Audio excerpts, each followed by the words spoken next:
शहर की सबसे मशहूर आई सर्जन डॉक्टर कविता वर्मा अपने हॉस्पिटल में दाखिल होती हैं कि तभी रिसेप्शन पर खड़े डॉक्टर हर्ष और तानिया दौड़कर उसके पास आए। मैम, कोई शख्स अपने पिता को 5 दिन पहले यहाँ एडमिट करवा के गया था। तब से अभी तक उसने पलट के कोई भी खबर नहीं ली है।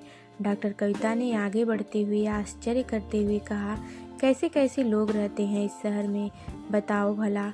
अपने पापा की कोई चिंता ही नहीं। उसने अपना कोई नंबर या एड्रेस तो नोट कराया होगा एडमिट करते टाइम।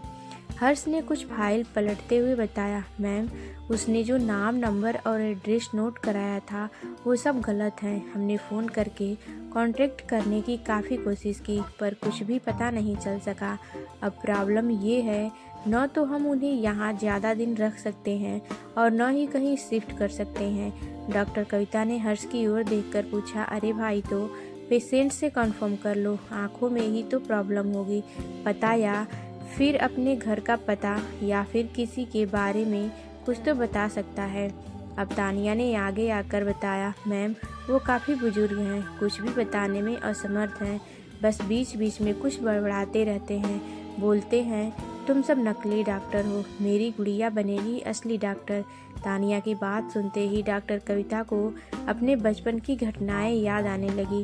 वो बाकी सारे पेशेंट को छोड़कर दौड़ती हुई सीधा उसी बेड के पास पहुंची जहां वो बुजुर्ग शख्स लेटे हुए थे। कमजोर जर्जर शरीर, माथे पर सिकन, चेहरे पर झुर्रियाँ, आंखें गहरे गड्ढे में, शरीर लगभग पहले से आधा। अरे ये तो मेरे ही काका हैं, हाँ मेरे ही काका।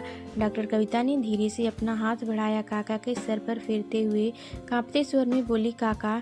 काका ने एक सेकंड गंवाए बिना ही मुस्कुराते हुए कहा, गुड़िया तू आ गई।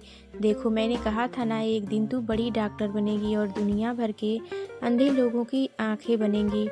कविता की आंखों से आंसू झलक आए। काका, तुमने मुझे बिना आंखों के कैसे पहचान लिया? काका मुस्कुराए और बोले, पहचाना तो उसे जाता है जिसे भुला दिया गया हो।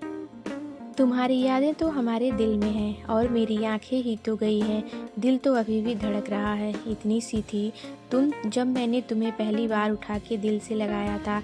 मैं सब कुछ भूल सकता हूँ पर तुम्हारी वो पहली मुस्कान नहीं भूल सकता। देश की सबसे मशहूर डॉक्टर कविता की आंखों से आंसू क्यों बह रहे हैं, अभी तक किसी को भी समझ नहीं आ रहा था। डॉक्टर हर्ष और तानिया दोनों एक दूसरे को देखे जा रहे थे। तभी उन्होंने देखा कविता मैम उस बुजुर्ग काका के गले से लगी हुई फपक कर रो रही हैं। काका, तुम बिल्कुल भी चिंता मत करो, मैं वापस आ गई हूँ। अब आप इस सुंदर सी दुनिया को अपनी इन खूबसूरत आंखों से देखोगे। काका के जर्जर चेहरे पर अभी एक संतोषजनक मुस्कान देखी जा सकती थी।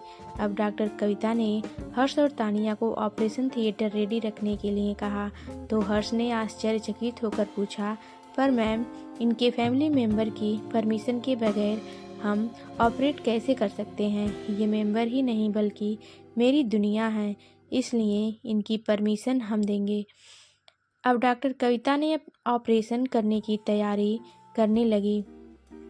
अगले दिन आंखों का सफल ऑपरेशन करने के बाद जब डॉक्टर कविता थिएटर से बाहर आई तो तानिया ने पूछा, मैम, हमने पहले भी आपको बहुत से ऑपरेशंस करते हुए देखा है पर आज आपके चेहरे पर जो मुस्कान है वो कभी नहीं देखी। इसके पीछे का राज क्या है? कविता ने तानिया की ओर देखा और आंखों में आंसू लाते हुए कहा, मैं 4 साल की थी तब मुझे अनाथालय लाया गया था। मैं बेहद ही दुबली पतली और आंखों से भी कमज़ोर थी। तब काका ही वो शख्स थे जिन्होंने मेरी उंगली थामकर मेरी परवरिश के साथ साथ मुझे और मेरे जीवन को आंखें दी, मेरी पढ़ाई में मदद की। मैं पढ़ने में काफ़ी अच्छी थी, मुझे सरकारी स्कूल में दाखिला मिल गया था।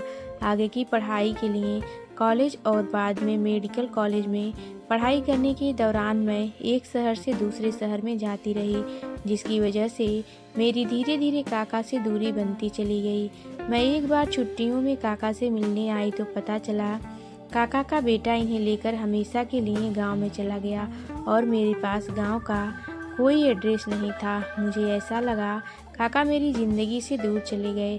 अब मैं कभी काका के एहसानों का बदला नहीं चुका पाऊंगी, काका के गले लग के कभी अपनी खुशी नहीं बांट पाऊंगी। किस्मत का खेल देखो तानिया, आज फिर से काका मेरी ज़िंदगी में वापस आ गए हैं। अब मैं इन्हें कभी भी अपने से दूर नहीं जाने दूंगी। मेरे मम्मी पापा कौन हैं और इस वक्त कहाँ हैं और किस हालत में हैं, ये तो मैं नहीं जानती, पर काका ही इस वक्त मेरे लिए सब कुछ हैं। डॉक्टर कविता की आप बीती सुन के तानिया के आंखों में भी आंसू आ गए थे। धन्य हो मैम आप। इतनी बड़ी डॉक्टर बनने के बाद भी आप अपना फर्ज अदा करना नहीं भूली। वास्तव में अभी भी इंसानियत इस दुनिया में जिंदा है।